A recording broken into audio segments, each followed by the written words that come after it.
Bonjour à tous, je suis super heureuse de vous retrouver aujourd'hui. Je suis Sandy, thérapeute holistique, professeure de yoga et kinésithérapeute. J'ai envie de vous parler aujourd'hui de l'influence des lieux sur notre santé. Et évidemment, j'invite Jérôme aujourd'hui, avec qui j'ai créé l'espace de soins Inato à Toulouse, pour parler de tout ça, parce que Jérôme, il est praticien en feng shui, il est ostéopathe, acupuncteur et kinésithérapeute. Donc, il va pouvoir vous parler davantage de tout ça aujourd'hui. Donc, peut-être que tu peux commencer à te présenter un petit peu, Jérôme. Ouais, bonjour à tous. Du coup, j'ai commencé mon parcours en tant que kinésithérapeute. Euh, j'ai continué à me former en fait à l'ostéopathie, à la médecine chinoise. Et en fait, j'ai continué à élargir ma compréhension de qu'est-ce qui pouvait bien affecter la santé des gens. Et c'est vrai que quand on passe de la kinésithérapie à l'ostéopathie, on commence à voir un petit peu plus global. Voilà, quand on a un problème au niveau des cervicales, on peut aller voir la cheville. Donc on voit le corps un petit peu plus large en ostéopathie. Et puis on commence à avoir cette conscience aussi de l'aspect émotionnel dans les pathologies. Et cette compréhension, elle s'est vraiment poursuivie en médecine chinoise avec toute cette compréhension métaphysique qui englobe vraiment tout le fonctionnement de l'être humain, mais aussi de tout son univers. Et ça s'est vraiment poursuivi dans le feng shui. Ça m'a vraiment permis d'élargir la compréhension de la santé à tout notre univers, au sens très large. C'est-à-dire que la santé, au final, c'est pas une finalité en soi. C'est quelque chose qui nous permet ou qui nous empêche de faire des choses.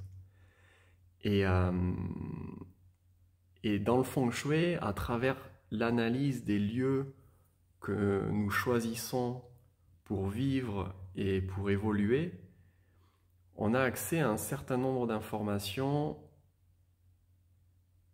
qui en disent assez long sur notre dynamique et nos problématiques et qui va nous donner des clés essentielles pour régler des problématiques de santé qu'on peut avoir depuis un moment sans solution. Et le feng shui, du coup, en Occident, c'est un mot qu'on entend un peu pour tout et n'importe quoi, du coup. Et est-ce que tu pourrais nous expliquer un peu en quoi ça consiste et comment, en fait, voilà, comment remettre vraiment quelque chose de... Comment expliquer un peu ce que ça peut être le feng shui? Alors c'est vrai que spontanément, quand les gens, on leur parle de feng shui, déjà ils ouvrent les yeux grands comme ça, et puis si jamais ils savent ce que c'est, ou alors ils comprennent plutôt feng shui, ils vont nous dire, ah oui, c'est l'art de la décoration des Ouais. Chinois, c'est mettre une fontaine dans l'entrée, mettre un aquarium ici, et puis des babioles dorées là. Et c'est un peu le cliché qu'on a. Mais en fait, le feng shui, c'est vraiment un art du placement, en fait. Ça part de cette compréhension métaphysique de l'homme entre terre et ciel. Et ça peut paraître poétique comme ça, mais l'homme entre terre et ciel, rien que ça, cette trinité-là, elle nous donne beaucoup d'éléments. Le ciel, la métaphore du ciel, c'est c'est quelque chose de grand, de subtil, d'impalpable, d'insaisissable. Et ça peut aussi être la métaphore du temps. Et la Terre, c'est quelque chose de vraiment concret, de palpable, sur lequel on se tient tous les jours. Et ça peut être aussi la métaphore de l'espace. Et donc il y a cette idée que l'homme, il évolue en permanence dans un espace-temps, donc entre le ciel et la terre. Et les Chinois, ils ont mis au point tout un tas de techniques et de méthodes pour comprendre le ciel et pour comprendre la terre. Et donc pour comprendre la notion de temps, qui n'est pas neutre en médecine chinoise, en métaphysique chinoise, et de même que l'espace n'est pas neutre en métaphysique chinoise et va influer sur nos existences. Et, et ce que je trouve ça dingue, c'est que avec tes analyses de feng shui, tu arrives à vraiment retracer des fois l'expérience de vie de la personne en sachant pourquoi elle se place dans cette maison-là, pourquoi elle a choisi cet espace, cette habitation, pourquoi il y a telle couleur dans telle chambre et tout. On arrive à retracer plein de choses sur la personne, sur la vie de la personne, sur sa santé notamment, sur son expérience de vie et ses problématiques en fait. Ouais, tout à fait. Il y a l'idée que les lieux, ils ont une résonance particulière et que nous, on a une résonance particulière aussi et que les lieux qu'on choisit, on entre en résonance avec eux et que nous, bien sûr, on va les affecter, les transformer, mais eux aussi, ils vont nous affecter et nous transformer entre guillemets. Quand vous allez aménager un espace, vous allez choisir la décoration, vous allez choisir les couleurs, vous allez disposer les meubles et définir une utilisation de ce lieu en fonction de ce que vous êtes. Et de la même façon, il y a l'idée que le lieu, il a une personnalité et il a certaines qualités énergétiques qui vont aussi vous influencer. Et dans une analyse de Feng Shui, en fait, on va observer ça. On va observer la façon dont le consultant impacte le lieu et la façon dont le lieu impacte la personne. Et à travers ça, on va pouvoir voir un certain nombre de problématiques, que ce soit au niveau de la prospérité de la personne, de ses relations et de sa santé. Et du coup, voilà, les gens, ils viendraient, dans quel cas, pourquoi les gens, ils viendraient prendre une consultation de Feng Shui, en fait, par rapport à une consultation de santé, par exemple, en consultation, ce que tu fais, et pourquoi ils viendraient aborder l'aspect Feng Shui? Quelle problématique, en fait, tu peux traiter avec le Feng Shui? Généralement, en Feng Shui, les abords, alors, le plus souvent en Chine, le Feng Shui, il est utilisé pour travailler sur la prospérité, sur les relations et enfin sur la santé. Et ce qui est intéressant, c'est que ça, c'est les motifs de consultation, mais en fait, tout ça, c'est très lié, en fait. On en revient au parcours que j'ai, où au départ, une cheville, on traite une cheville, et puis finalement, on va traiter aussi les cervicales, et puis au final, et en fait, là, c'est exactement pareil. Les gens, ils ont une problématique de santé, mais cette problématique de santé, elle est quasiment toujours reliée à des problématiques qui vont avoir soit en termes de relations, soit en termes de prospérité. Et du coup, c'est de faire ce lien-là entre tout ça. Et le Feng Shui d'un lieu, il nous donne des informations là-dessus. Et du coup, en décryptant ces informations-là, on va permettre à la personne de prendre conscience de certains liens, que ce soit entre, je dis ça par hasard, mais une problématique de prospérité, une problématique d'argent, une peur de manquer d'argent et une sciatique, par exemple. Ça, c'est des liens qu'on peut retrouver assez régulièrement. Et ça, on peut le lire à travers la cartographie d'un lieu et l'aménagement d'un lieu et ce que fait la personne dans ce lieu. Et du coup, toi, comment tu fonctionnes avec ton analyse Feng Shui et en fait, le but, c'est quoi? C'est d'aménager l'intérieur, c'est des fois de déconstruire certaines parties de la maison. Quel changement tu proposes en général dans ce que tu as pu voir? Déjà, dans une analyse de Feng Shui, il y a deux volets. En fait, déjà, l'idée, c'est d'apprécier le chi, l'énergie de l'environnement, de la maison, du lieu. Ensuite, c'est d'observer la porosité du lieu à l'énergie extérieure. Et ensuite, de tracer la cartographie du lieu. Et pour ce faire, on a besoin d'un certain nombre d'éléments, comme l'année de construction du bâtiment, et l'orientation de la façade du bâtiment. Donc il y a vraiment cette idée que en fait un lieu c'est un espace qui a été clos à un moment donné Et C'est au moment où ils posent la toiture, c'est ouais, ça? c'est au moment de la pose de la toiture. Et c'est ça la date, C'est ouais. la mise hors eau du lieu. C'est ça que tu demandes en fait, la date de Et l'idée, c'est construction. de retrouver ça. Alors des fois, c'est pas évident, surtout dans les vieilles villes où on a des vieux bâtiments, on n'a pas forcément la date, donc ça demande un petit peu de recherche.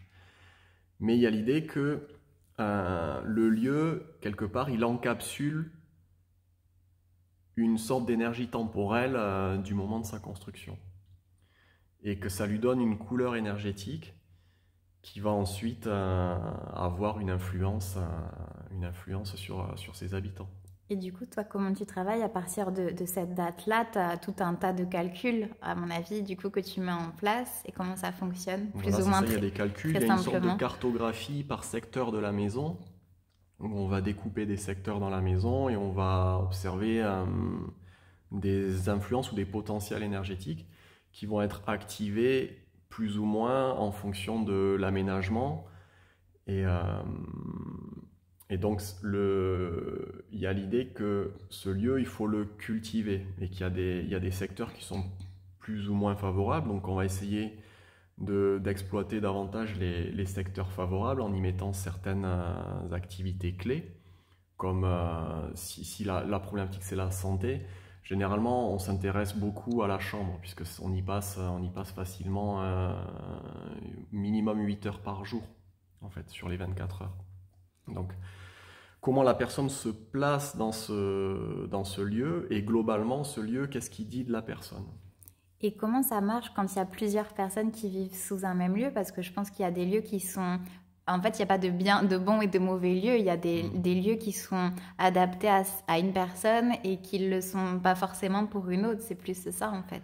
Oui, tout à fait. On est tous différents, on a tous des besoins différents, on a tous des fonctionnements différents.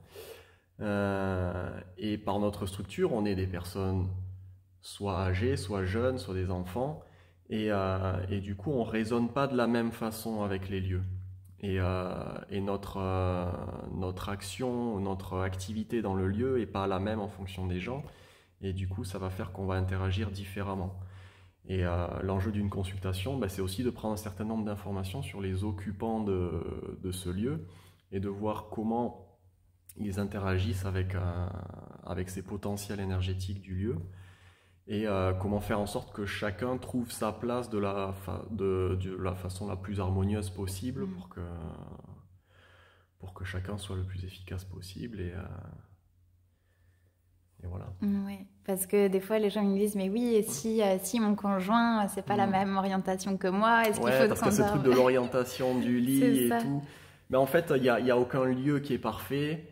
Et c'est toujours une histoire de compromis. Et il y a toujours l'intention de la personne qui prime. En fait, les gens, souvent, ils viennent avec une problématique assez précise. Et généralement, on va partir sur ça et on va faire des compromis de toute façon. Parce que le but, c'est pas de raser la maison et de tout refaire. De tout casser, oui. Donc, euh, donc il y a des compromis à faire et on peut pas avoir tout parfait en fait. Et du coup, toi, comment tu procèdes pour une analyse feng shui? Tu vas chez les gens? Comment ça se passe en fait pour ton analyse? Ouais, tout à fait. De toute façon, il y a un certain nombre de choses qu'il faut apprécier sur place et il faut justement apprécier l'énergie de l'environnement qui est différent en fonction de si on est en centre-ville, de si on est en pleine campagne, d'apprécier le passage des cours d'eau, le passage des routes, comment ça vit autour de la maison, s'il y a des voies rapides, s'il y a des trains, où est-ce qu'il y a des avions qui passent, est-ce qu'il y a des montagnes, est-ce qu'il y a des reliefs. Tout ça, ça va donner un certain nombre d'informations. Et, euh, et ensuite, ben, apprécier l'intérieur du lieu, voir comment il est aménagé. Voir ce qui est intéressant, c'est les zones où il y a un peu de bordel qui s'accumule, des choses comme ça, ou des endroits qui sont évités dans le lieu, qui sont pas trop utilisés. Euh, et puis la circulation du chi dans le lieu, comment les gens circulent dans cet espace. Est-ce qu'ils vont de la salle à manger à la cuisine, à la salle de bain, comment ils se déplacent et du coup ça va nous donner un certain nombre d'informations là aussi. Et ce que je trouve ça dingue, c'est que tu dis quand il y a des choses qui s'accumulent, et c'est des fois d'observer que dans nos espaces, dans notre maison, dans nos lieux, et là je parle de l'espace de soins à toi, ou enfin c'est aussi notre lieu de vie, des fois il y a des endroits où ça se met à s'accumuler pendant Mhm. quelques jours, et du coup il y a des fuites d'eau, il y a des choses qui arrivent comme ça, et souvent c'est en lien avec une problématique qu'il y a dans la semaine Ouais, ou tout à quelque fait. chose, c'est intéressant. Les lieux, ils nous parlent en fait, hein, et quand vous avez une fuite d'eau, quand vous avez une panne ou une ampoule à changer ou des choses comme ça, eh bien, ça peut paraître un peu fou, mais c'est jamais complètement du hasard. Et tu as eu des expériences, enfin on a eu parce que je suis concernée aussi, mais on a eu des fois où on faisait des gros changements dans notre vie, on avait changé tout le salon. En fait, pour ceux qui sont déjà venus à Toulouse à l'espace de soins, il y a un moment donné, vous avez vu qu'on avait tout changé et il y avait plein de choses en fait qui bougeaient aussi dans nos vies personnelles à ce moment-là. Ouais, tout à fait. Le lieu, il vous accompagne dans votre évolution. Et du coup, ben, quand on évolue, spontanément, on a ce besoin de transformer le lieu ou réharmoniser ou de réarranger le lieu, ou même parfois carrément de déménager en fait. Et il y a des gens Parce qu'il qui il y a des lieux au bout d'un moment, au début on aménage dedans, on se sent bien, on est content et tout, et puis au bout d'un moment on se sent plus bien, on sent qu'on a besoin d'autre chose.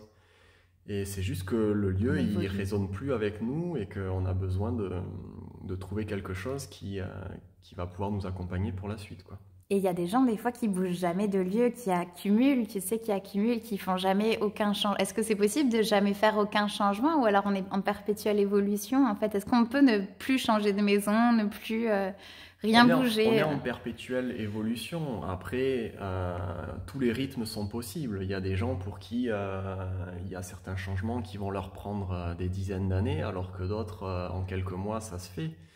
Et du coup, ben, cette différence, elle va s'observer aussi dans notre façon d'occuper les lieux, bien sûr. Quelle problématique que tu rencontres souvent? Alors, je sais que les gens, ce qui viennent spontanément, c'est problématiques de sommeil. Je me sens pas bien Ouais. dans la chambre, ou je dors pas bien, il y a des gens qui disent, ben, je sais pas, je sens qu'il y a un truc je me sens pas très bien dans la maison, ou je me sens pas bien dans tel endroit, dans telle chambre. C'est surtout ouais, il peut y avoir des problématiques comme ça, quoi. Ouais, tout à fait. Après, dans toutes les maisons, il y a un certain nombre de secteurs qui sont défavorables. Alors après, ça évolue aussi avec le temps. Et, euh, et s'il y a certains secteurs qui sont pas super favorables, qu'en plus on dort sur ces secteurs-là, et puis qu'en plus on n'est pas correctement orienté, il y a l'idée que chaque personne a des orientations qui sont plus ou moins favorables pour elle, en fonction de différentes caractéristiques. Mais l'idée, c'est de voir si vraiment il y a un problème au niveau de la chambre et de voir si on peut harmoniser, s'il y a quelque chose à harmoniser, ou s'il y a possibilité de changer de secteur, s'il y en a la possibilité, si le lieu est suffisamment grand. Et toi, tu interviens aussi si par exemple les gens ils te demandent s'ils veulent acheter une maison ou chercher un nouveau lieu. Ouais, tout à fait. Je pense que c'est quelque chose qui peut être intéressant. C'est quelque chose qui peut être intéressant. Euh, Par exemple, quelqu'un pour- qui veut développer son entreprise ou qui veut développer son argent financier ou qui veut, voilà. Ouais, exactement. En fait, ce qu'il faut, c'est se caler sur l'intention de la personne. Vous essayez de cerner quelle est sa dynamique et voir si les lieux qu'elle choisit ils vont être en adéquation avec cette dynamique-là. Et je pense que c'est intéressant parce que c'est vrai que quand même choisir un lieu, c'est quand même pas quelque chose d'anodin. Et on n'en change pas si facilement que ça. Une fois qu'on s'est trompé et qu'on n'est pas bien dans un lieu, ça se fait pas en 2 semaines de déménager. Donc c'est intéressant de regarder ça et d'apprécier ça. Mais dans tous les cas, ce que vous pouvez faire quand vous cherchez un lieu, c'est de s'intéresser déjà à qu'est-ce qu'il y avait avant. Parce que ça donne quand même Mm. pas mal d'indices. Si vous êtes dans une dynamique professionnelle et que vous voulez investir un lieu pour une activité et donc générer de la prospérité, intéressez-vous avant qu'est-ce qu'il y avait et à quel point de la prospérité a été générée dans ce lieu ou pas. Donc, Et c'est pareil quand les gens ils achètent des maisons, qu'il y a un couple qui a divorcé, est-ce que ça veut forcément dire que ça peut impacter sur notre couple ou... ça ne veut pas dire qu'on va divorcer non plus, mais ça veut dire qu'il y a quelque chose en tout cas qui résonne autour de cet aspect relation homme-femme, Oui, effectivement. ok. Et qu'on peut lire dans la carte énergétique du lieu. Ok, et puis après, ouais, de voir en fonction des problématiques. Et je pense qu'il y a aussi l'idée de ne pas aller chercher de problèmes où il n'y en a pas. Voilà, exactement. Moi, j'aime bien vraiment cerner les problématiques des gens qui consultent et pas aller chercher des problèmes sur lesquels ils n'ont pas. Je pense que c'est des outils qui permettent de trouver des solutions à des problèmes. C'est pas des outils qui servent à créer des problèmes, en fait. Et du coup, avec quoi c'est quoi tes outils avec le feng shui quand tu dois du coup proposer un changement à la personne? Alors, tu parlais des fois des formes, des couleurs, des textures, des tapis, de changer de pièce, par exemple. Alors, dans l'idéal, c'est le placement dans le lieu, c'est de placer les activités sur les secteurs qui vont favoriser ces activités, que ce soit le sommeil, la récupération ou l'activité, le travail et la prospérité. Ensuite, si vraiment c'est pas possible, on peut avoir des solutions pour harmoniser justement avec. Donc ça fonctionne avec les concepts de la métaphysique chinoise. Donc on va faire résonner, on va créer des résonances en fait, avec oui effectivement des couleurs, des textures, des formes, et aussi des orientations dans l'espace. Ça t'est arrivé des fois de dire aux gens qu'il faut complètement déménager? Et comment on fait dans ces cas-là où vraiment tu sens que ben, le lieu, sur la problématique, est-ce que c'est possible des fois qu'il n'y ait pas de résolution possible? Ben, souvent, quand dans la matière, c'est très difficile de faire bouger les choses ou de trouver une solution, c'est aussi que dans la vie de la personne, c'est très Mm. difficile de se sortir de la situation ou de trouver une issue à la problématique. Donc, et ça veut dire que la problématique, elle est bien concrétisée dans la matière, en fait. Ouais. C'est ce que ça nous dit, en fait. Mm. Oui, qu'il faut vraiment aller bouger ça sur différents plans, Ouais, c'est aller voir que qu'est-ce qui il y a l'idée bloque, quoi. que la solution, elle demande de Un énorme mettre en œuvre changement. beaucoup Oui, d'énergie et beaucoup de changements. ok. Si aujourd'hui, par exemple, comment tu me proposes tes prestations? Est-ce que tu fais une analyse de tout le lieu? Est-ce que les gens ils peuvent venir te voir que pour analyser, par exemple, une pièce? Ou par exemple, si par exemple je te demande, ben, je voudrais j'ai une activité où je veux développer, par exemple, l'écriture. Est-ce que il y a des lieux, des endroits où je dois me placer? Tu vois, est-ce que tu fais toute une analyse de la maison? Comment tu proposes? Ouais, ouais, tout à fait. Après, on peut faire l'analyse par rapport à la maison. Après, si tu veux développer l'écriture, il faut aussi savoir où est-ce que tu écris, parce qu'il peut y avoir aussi d'autres lieux. Oui, Mm. il y a cette idée-là aussi, c'est que si le lieu dans lequel on vit, il n'est pas propice pour une activité, rien ne nous empêche de sortir de chez nous Oui, pour, c'est ça en pour fait, faire, pour faire pour faire cette l'activité. activité-là aussi. Il ne s'agit pas de systématiquement tout péter Mm. et déménager. Complètement. Ça peut être par exemple pour une activité, développer une activité, ouais, d'aller sortir, de conseiller Hmm. plutôt à la personne, ben là dans le lieu c'est pas Ouais, propice ouais. pour vous et plutôt d'aller vous mettre dans un endroit où il y a peut-être de la nature, peut-être quelque chose, voilà, d'aller Ouais. chercher ça à l'extérieur. Aujourd'hui du coup, voilà, juste pour terminer, toi tu proposes quoi comme prestation autour du feng shui? Les gens ils viennent à toi comment? Les gens, ils viennent à moi un peu pour n'importe quelle problématique de toute façon.